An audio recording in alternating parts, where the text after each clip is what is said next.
Recorded live from the secret underground lair of Crimson Cowl Comics and Collectibles, this is the Crimson Cowl Comic Club Podcast.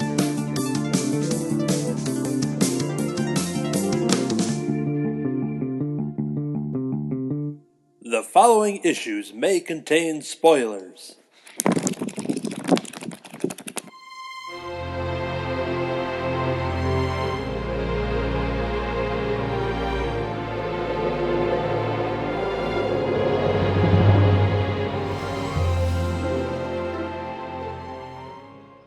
Fighting monsters is how we keep our girlish figures. I'm Anthony.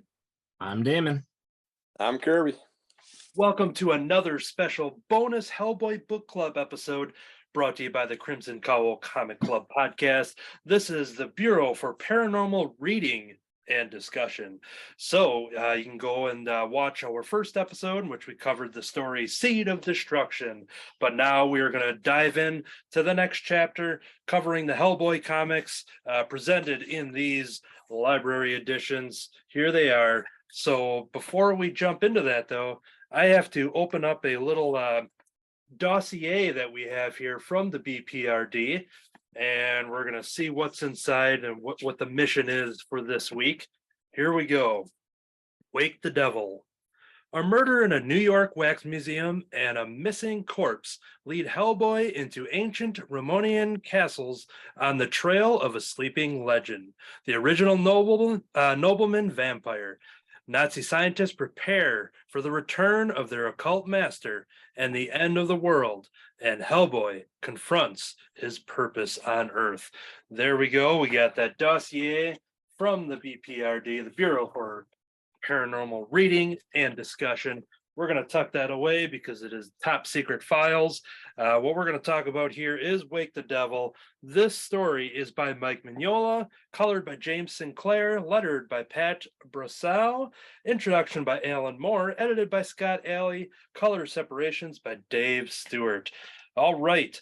Wake the Devil is a 5-part series. It's picking up after the events of Seed of Destruction, as the overall story is dealing with the fact that there is this mystery about this vampire from the World War II era, who is the corpse is kind of being tracked down by many individuals. We've got our original Nazi characters from the first one. They're trying to track down this body in present day time. The BPRD is basically finding out that they need to go to Romania to track down this corpse and hear about this legend of a Giro Rescue, if that's how you pronounce it, of this vampire. And basically, in order to try to track this down in time before disaster strikes, the BPRD has to split up their teams. Bunch of characters kind of get grouped together, except for Hellboy. Our lead character has to go on a solo mission and to better their chances to try to locate this vampire.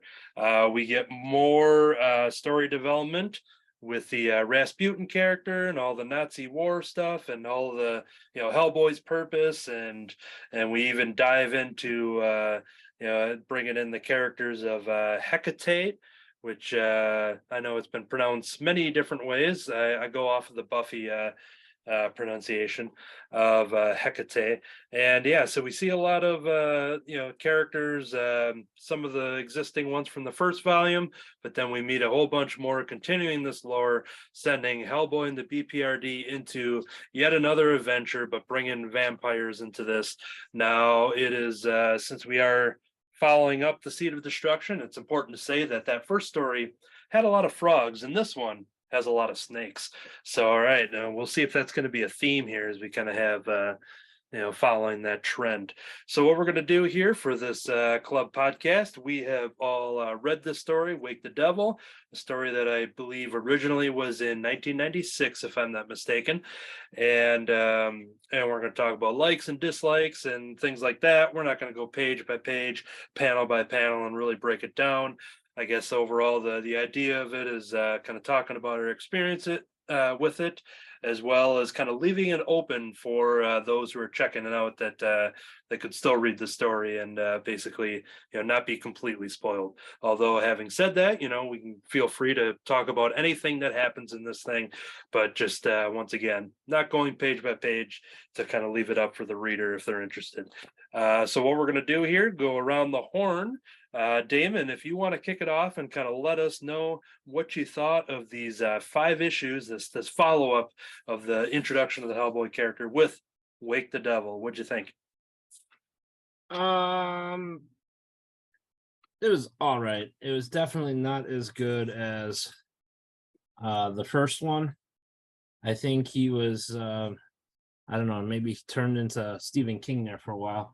The build-up was nice, but the ending kind of it's like he built up this story and introduced all these characters, and some of them were kind of cool, but then it's like he rushed the ending, and it's like I even got a little lost. I had to reread the last issue because I'm like, what's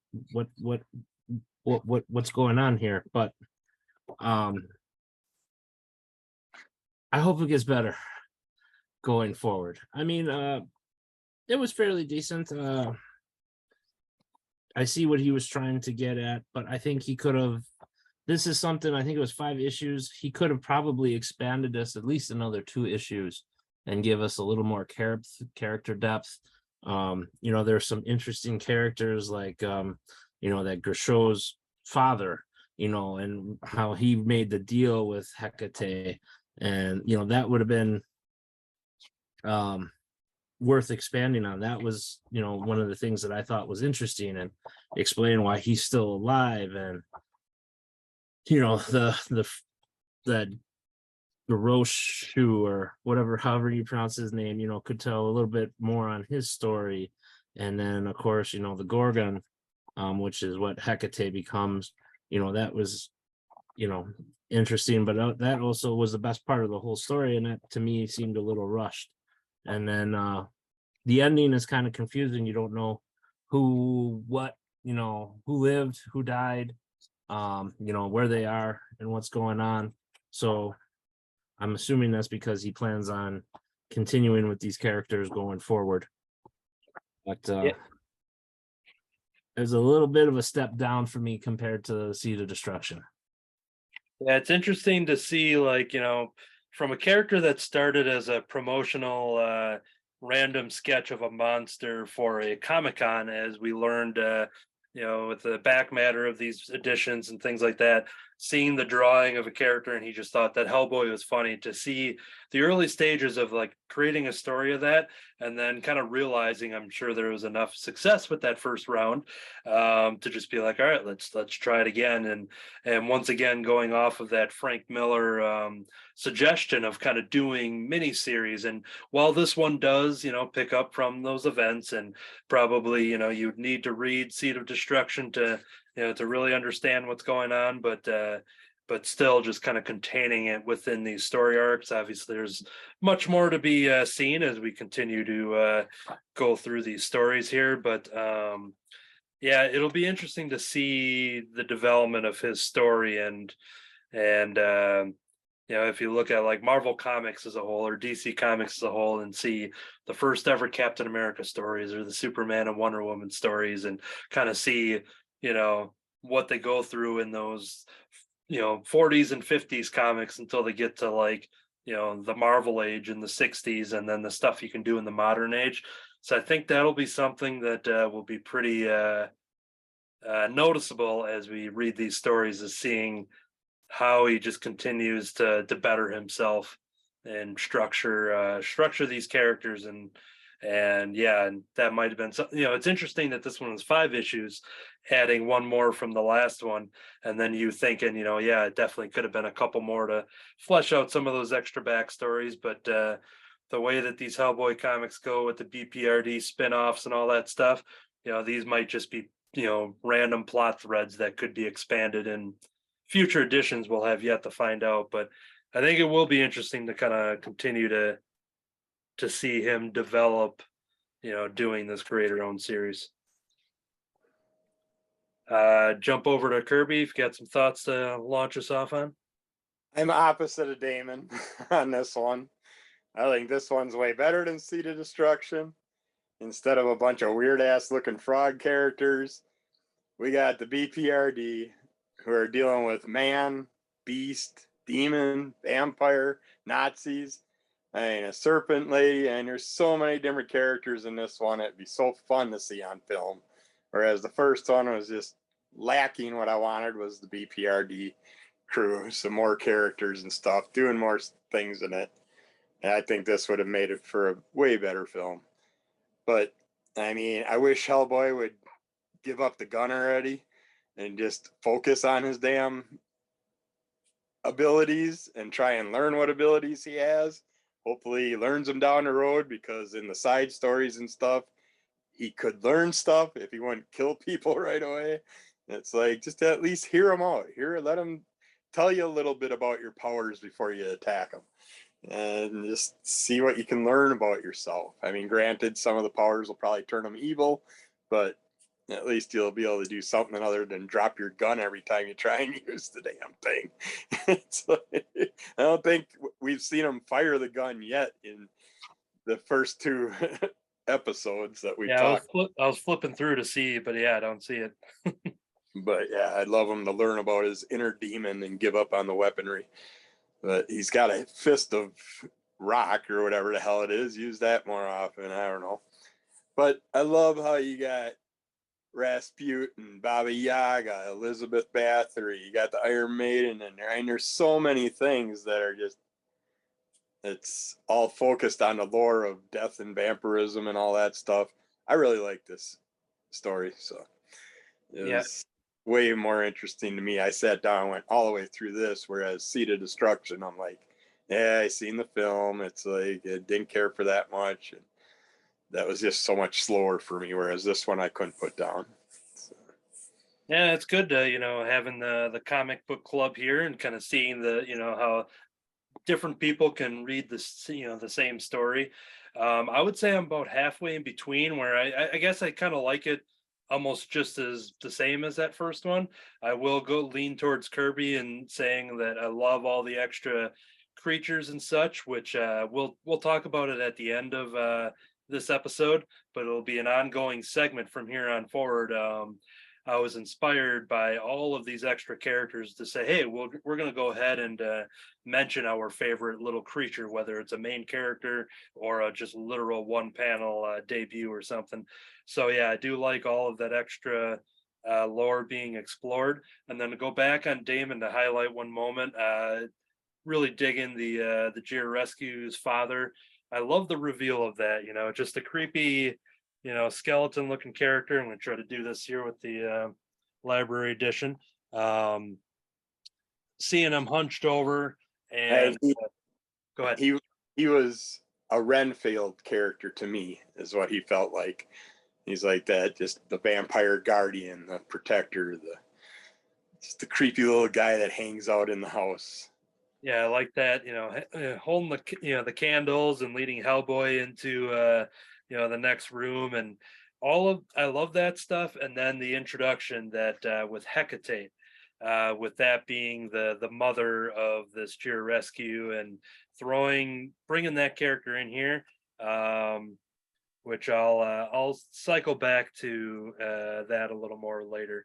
But yeah, so I would say story wise, I think I like them just about the same with Seed of Destruction and Wake of the Devil, but character wise and more to look at the action wise, I think I lean towards Wake the Devil, just because there is, even though I dug those frogs, but I like just seeing the giant the birds, the Thessaly, I can't think of the full name here, Basically the big bird ladies, the vulture ladies. crows. I like all that stuff going on, all the snake stuff going on. You got a cyborg Nazi guy in here for a little moment, just a lot of then you got this other guy that Liz comes up with, and I kind of like this moment where Liz comes up against this I don't know what the heck we're dealing with, but some guy who's kind of sprawled out there, on a like kind of Frankenstein style, just on a slab, and then Liz is just kind of tempted to stick her finger into this chest cavity, this Tony Stark arc reactor type of thing on his chest. But And yeah, you can't forget the head scientist either. The head in a oh, jar. the The head, literal head scientist, yes. him I'm and all thinking which one was wonderful little toys. yeah, so I do like that, and splitting the team up and kind of putting them all, seeing different things, and then Hellboy dealing with timing of the bomb, and there's a lot of action for Hellboy of him, his jetpack failing. I dug those kind of moments, and just a lot of falling scenes, which actually is great here in the one of the battles against Hecate, and the just all of the falling seems to be done very well, and that I'm digging. Anyone else, feel free to jump in on any extra loose threads if you want to mention anything. I mean, don't get me wrong. I did like all the additional characters and the Iron Maiden and the references to Elizabeth Bathory and all that. It's just I felt primarily that he introduced all this stuff and I wanted more. He could have talked more about some of the characters that he introduced in here, and that's what my big complaint was, is it was just like little like appetizers. Where's the main meal? So that's, I guess I just for all the stuff that he threw at us in this story arc, I felt he could have given us like 2 more issues and made it just a little longer. Whereas I kind of took it as the first issue of a comic book. You're getting to meet the characters. I guarantee you're going to see some more of them down the line, probably. Right. But it's like Seed of Destruction left me hanging with so many questions and answers. And I won't step on it since we're obviously don't know what our reading material is. But in my book, The Wolves of St. Augustine come right after Seed of Destruction. And it gave me some of the answers I wanted from that. So I have a feeling we'll get that too with some of the short stories coming up after Wake the Devil. But yeah, I won't touch on it. We might end up reading it later on down the line. So, And I'm excited to research the success. I touched on it a little bit. To research the success of Hellboy, we had talked about how we weren't, picking, the movie was genuinely our jump on point for the most part. And not knowing the success of Hellboy, kind of wondering if this one's fast paced and not spending time on the characters because they just don't know, hey, are we even coming back to this? How much, hey, we got 5 issues this time. So I assume success wise, they must have been being like, oh yeah, we'll give you 5 for the next story arc. But it's one of those things being like, all right, are we going to be asked back for more? Are they going to be canceled? Do we have to shop it around, to Image Comics or something like that? So I am curious to research how, I don't care about like numbers and book sales and stuff. I'll support the things I like and do my part in it. But for the sake of this reading and the sake of the pace of the storytelling, I would be curious to see if he was just throwing everything out there as quick as possible, just being like, I don't know if I'll be able to do this again and have to go back and draw Batman or something to, make the mortgage or something. So, but yeah, I think overall for the story, I did just because I happened to turn across it. I like the Baba Yaga stuff going on there, but most importantly, and it's something I put as a poll I'll check the poll on Instagram, where I said, if Mike Mignola released a line of Airbnb locations, and one of those happens to be, a house on a chicken leg, if I asked my followers if they would actually check into an Airbnb. So while I go check that status, let's go around the horn. Damon, if you had the opportunity of a Mike Mignola designed Airbnb that just so happened to be this specific house on a chicken leg, Are you? I don't know if Amy. She's probably not going to be jumping in there, but what are your thoughts on that? Oh, absolutely. I'm in there, as soon as possible. Yeah, I yeah. mean, there's so many cool stories like in different mythologies, like with like worlds on a turtle shell, or a giant tortoise carrying a house, the house on the chicken legs. Um, I would love to get in there. Number one, you're always on the move. It's kind of like the ultimate mobile home. You don't need to add gas. It just goes on its own, and you don't have to worry about solicitors. No one's going to come up to your door if it's on a chicken leg, and that will scare most of the kids away and the burglars. So, I mean, it's a win-win. And, whoever's living in there, it might be interesting to meet. So, yeah, if I had the chance, I would stay in the chicken leg house. How about you, Kirby? If yourself and your wife happen to find a Mike Mignola inspired Airbnb, such as the house on a chicken leg, are you guys going? Yeah, that would be a no-brainer for her. If it's a tiny house and it's weird looking, she'll definitely want it. It's like one of her favorite houses just so happened to come up for sale this week, so we've been looking at it. It's just a tiny little cottage, but yeah, that's the way she is. Doesn't have enough room for all her shit, but she likes the cuteness of it. So, and being able to float around, move around, yeah, I could live there. Now, as I retrieve my poll information here, I haven't done many polls on Instagram, but I can't see actual results maybe until it's over, detailed results. But right now, there's a 100% no on there, and that might only just be one vote.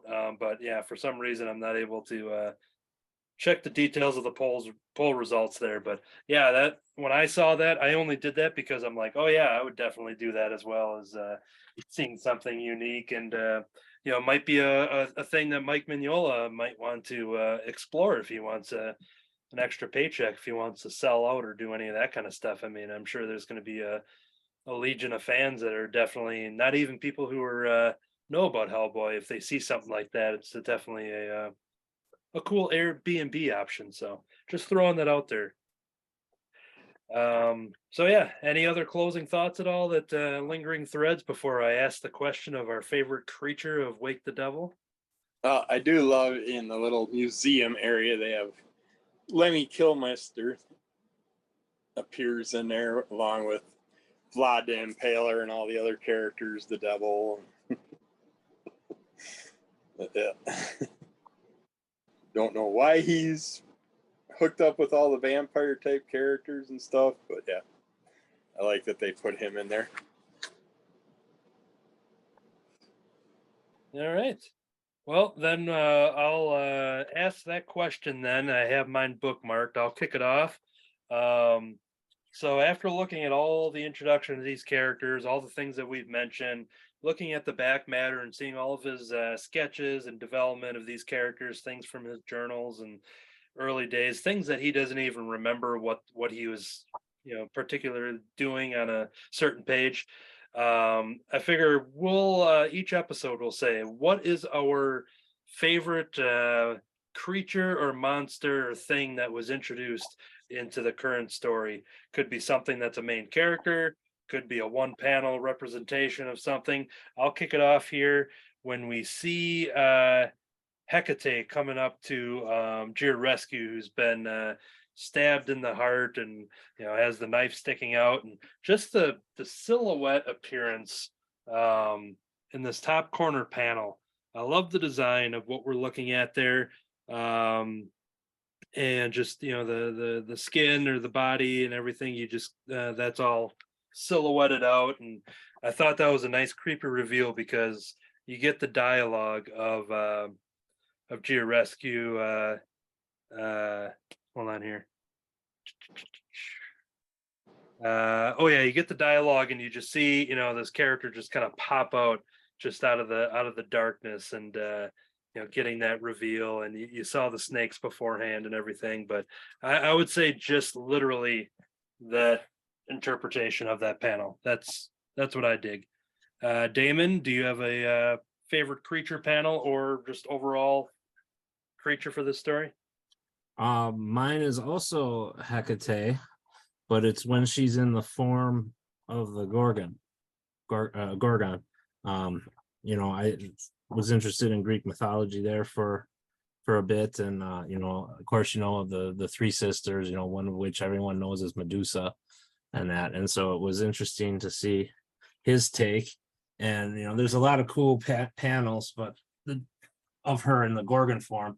But the two that are my favorite would be this one here, where you can see her eyes, and then you see some of the snakes, and that's like a detailed shot of her face. And then the one standout panel was when they were actually fighting, and it's the fact that just hitting them, and he's ripping like the vertebrae out of her tail, and I thought that was really cool. Yeah, that was pretty awesome. Yeah, one of those falling out of the building scenes. But yeah, that spine coming through the skeletal structure. Yeah, that was pretty awesome. All right, Kirby, do you have a favorite creature, monster, arc, or a panel in Wake the Devil? Oh, mine's a character I want to know more about. One of the BPRD crew. It's Mr. Clark, our patch eye guy. But from what we see happen, I don't know if he'll be around anymore or not. So it's hard to tell until I read future stories. But I just like the way his demeanor and how he was acting, and just the way he played through this storyline. And I just wanted to know more about him. Cool. All right. Well, yeah, I think that's going to do it, unless anybody had any last remaining thoughts of Wake the Devil. Then we'll go ahead and kind of close the book on this Volume 1 Library Edition. At the time of this recording, we have yet to release the first one, but by the time you hear this one, that one will be released, as we want to plan to record these almost every 2 weeks or so. I want to just at least get one or two in the can so we can kind of cover it there, allow us some time for the release. But if you want to comment on anything that we mentioned, maybe you're reading along and you've got some memory of Hellboy, or maybe there's some corrections or insights of anything that we had missed, you can contact us several different ways. You can email us, crimsoncowlcomicclub@yahoo.com. You are only watching this on YouTube, so please subscribe to Crimson Cowl Comic Club.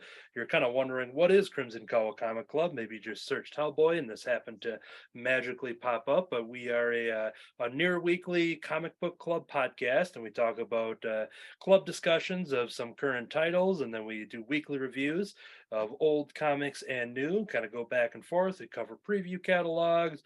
We'll have letters pages once in a while, and starting with this year, 2023, we started inviting on some friends of ours who are creators, and we are expanding even further and invited some future friends of ours. So yeah, we have a lot going on for Crimson Cowl Comic Club. So subscribe on YouTube for the video version. Subscribe to us on iTunes for the audio version. We have the Instagram, which is the Crimson Cowl, all one word on Instagram. I'm starting to learn how to drop links on there with the promos of the episodes, getting all that so you can jump on over to the YouTube page. And we have a website, crimsoncowl.com. And on that website, there's a bunch of webcomics that are co-created by members of this very podcast and Crimson Cowl Media in general. So check out crimsoncowl.com for all the information and original webcomics. Kirby here has a spin-off podcast called Under the Cowl of MS. If you want to give a quick plug for anybody new checking this out, what do we got over at Under the Cowl of MS? Comic books, multiple sclerosis, videos, audio, all kinds of stuff. But after this week, we're going on spring break and maybe doing some spring cleaning. So we'll probably be off the air for at least 2 weeks. Who knows, maybe longer, but we'll be popping up at least unpacking videos on YouTube probably, if you can watch out for those, or something oddball that we might do. So check it out. Yeah, there's plenty of stuff to catch up on during that downtime for wherever you get your audio podcast as well as YouTube. So make sure you subscribe, like, follow, rate, and review, all of that fun stuff. I have a spin-off podcast, been doing some special bonus episodes, AB Conversation, talking about movies, television, comics, and food. I have a hobby artist account, Anthony Latch, on Facebook and Instagram. That's LAATSCH. And that is going to do it for this edition, closing the book on the Hellboy Library editions of Volume 1. We'll be cracking open Volume 2 and going through all of those stories in the upcoming videos. This whole time, I've been a fanatical body collector. I've been lost in the darkness. I've been hanging out with the Grateful Dead. Until next time, paprika chicken, baby.